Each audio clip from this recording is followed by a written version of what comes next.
Hi, and welcome to the podcast Inner Workings of an Introvert. My name is Ariella, and I'm your hostess on this podcast. And today we're going to talk about how to process emotions. I hope you enjoy the episode, and let's get started.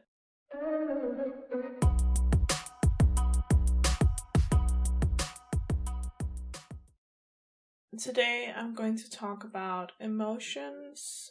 Also, before we even start, I wanted to say that no matter what, your emotions are always your responsibility. Just like someone else's emotions are their responsibility too.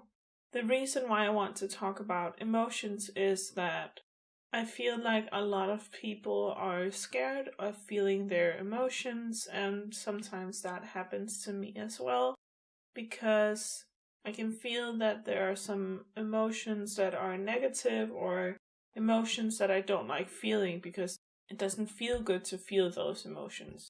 That's just how it is, but it's just I feel like it has become normalized to just push away your feelings and ignore them. But the problem is that when you do that, they actually grow bigger and bigger because you don't pay attention to them. And so they're trying to get your attention so that you can feel them and you can understand why they're there to begin with. It's not really normal anymore to show your emotions if they're negative.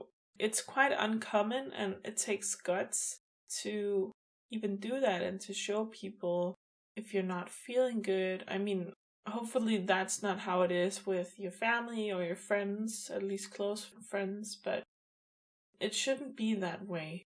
And I'm not saying that, we should let emotions get in the way of life and work and whatever, but the thing is that if we keep pushing them away, they are eventually going to get in the way of exactly that.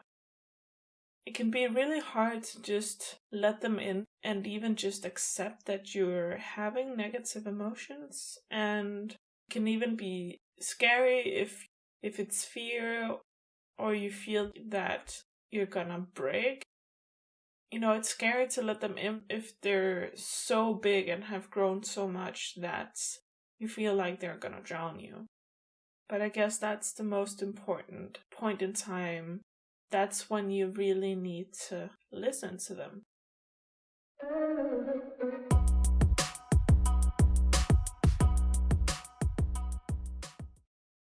Over time, I have built up this process of how I deal with emotions, and that's what I wanted to share with you.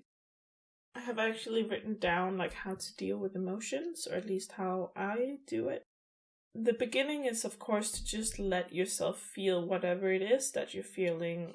First, you need to accept how you're feeling and let yourself feel whatever it is that you're feeling. Feel whatever emotion is coming up. In order to do that, you need to learn how to deal with what hurts, like the second it starts to hurt. While you're feeling them, don't try to suppress them either. Again, they only grow bigger and more intense if you try to suppress them. So you really need to listen to all the emotions, no matter what they are, and that includes any type of fear or pain or loneliness, sadness, whatever it is. You need to listen to all of them. If you have been having these feelings for a while and maybe have tried to push them away, then it's even more important that you just sit with them and just let yourself feel.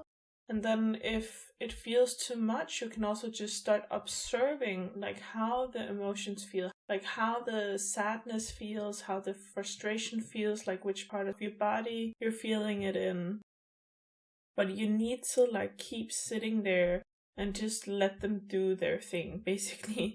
So you need to be patient with your emotions, and you need to accept them and just don't do anything else also while you're doing this.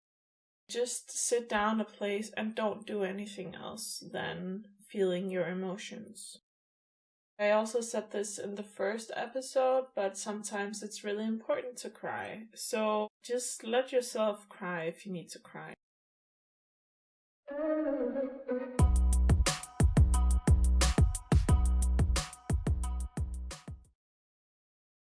There's this thing that people say that successful people always wait for gratification, and so this is kind of the same thing with your emotions. Like, your goal should be to have inner peace, but in order to get there, you need to feel your emotions. Don't let them grow any bigger, and if you already have done that, just try to let them out. They're there because they want to be heard. But the thing with emotions is that people try to let them go, and of course you should be able to let them go, but you can't force it.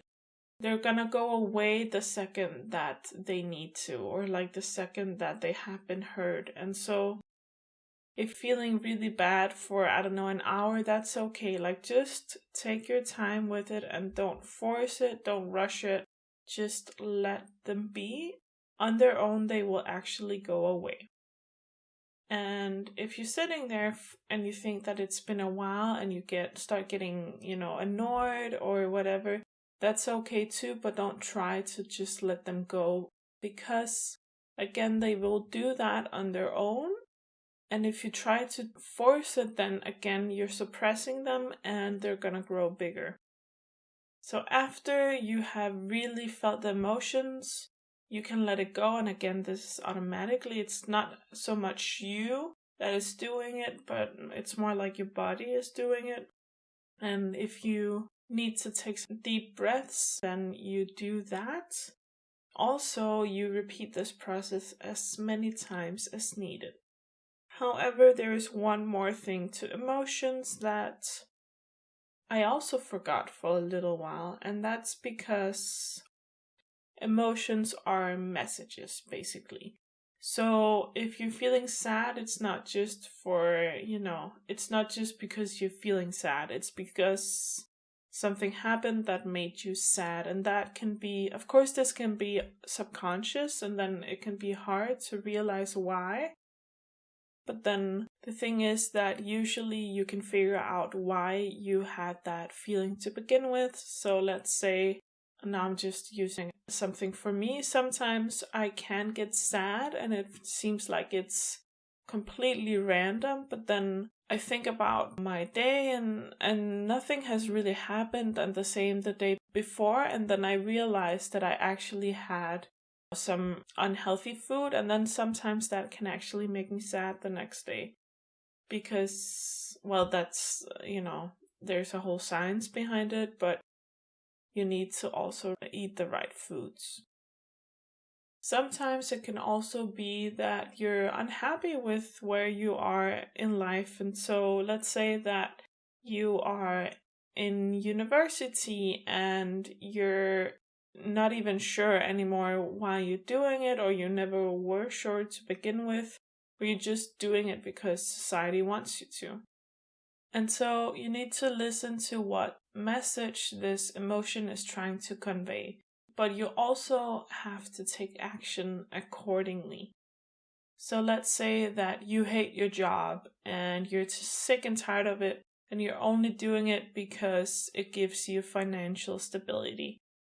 Then you need to actually start taking action accordingly. So that means that you have to reevaluate why you're really at the job and if it's really worth it. And I would say it's definitely not worth it, and hating your job is not worth your sadness. If you can, then you should, find another job. That may be privilege, that depends on which situation you're in, but you have to reevaluate and then take action accordingly. Let's also say that now I'm just taking a random example, but let's say that for some reason you are smoking cigarettes and you don't want to anymore, and you have tried to quit a lot of times, and then you start getting sad, and then you realize that it's because of you smoking cigarettes and you're not actually wanting to do it. Or at least there's a higher part in you that doesn't want you to do that anymore. And so that can make you sad that you're not taking the right course of action for your life.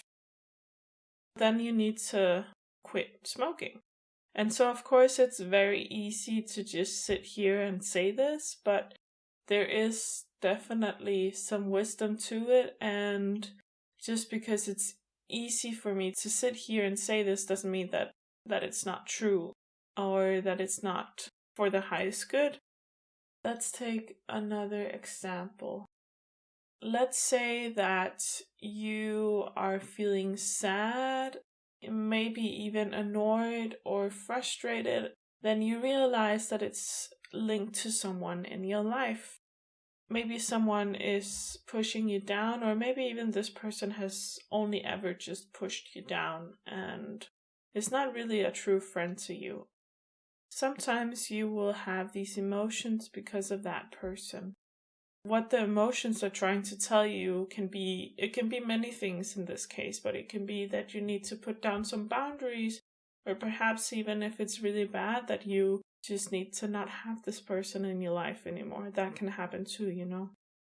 Okay, let's take another example. Let's say that you usually watch horror movies, but afterwards they actually make you feel scared. Then over time, if you keep doing that to yourself, then maybe you can start having emotions where it makes you sad, or, you know, in general, your levels of fear or anxiety are maybe just higher.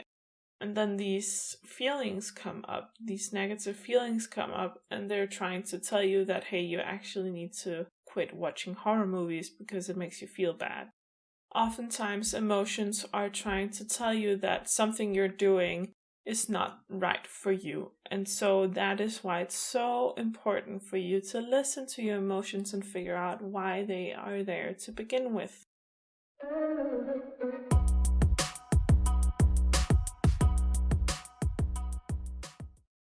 Now let's talk about positive emotions. And so I can't tell you what happiness is or how to get there. I think it's also very personal, but if you have a lack of positive emotions, then what has worked for me at least has been to start being grateful.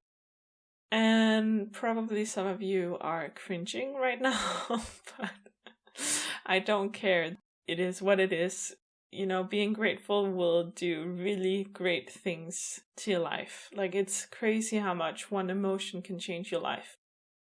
Or what you can do with gratefulness, for example, is have a practice where you, let's say once every day, you name 3 things that you are grateful for. So that could be in your head, but I think it's actually best to write them down. And so they have to be new things every time. This can be like before you go to sleep or right when you wake up in the morning. Those are some of the best times to do it. And it can literally be anything. Let's say that you really like apples, and then you say, okay, I am grateful for apples. And then you can say, okay, I'm grateful for this book existing, or I'm grateful that my bed is so soft, or literally it can be anything. It can be such small things. Of course, it's not going to work if you're faking it, but it will make you feel better when you list things that you're actually grateful for. Then let's talk a little bit about joy, because I feel like these 2 emotions, both gratefulness and joy, they will actually increase your levels of happiness a lot if you do it, you know, if you have certain practices and you keep doing them.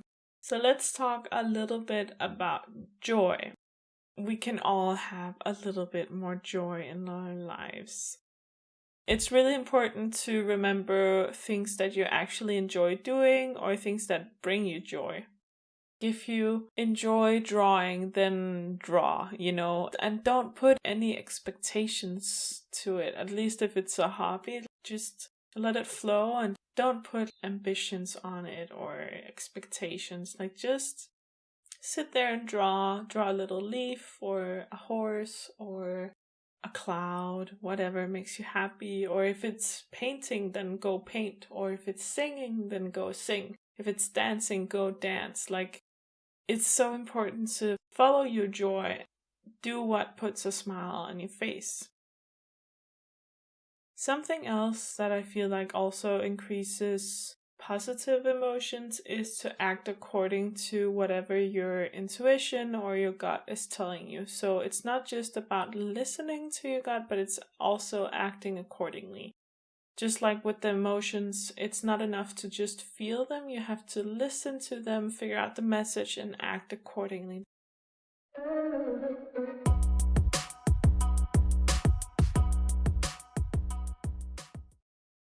Let's talk about emotional health in general.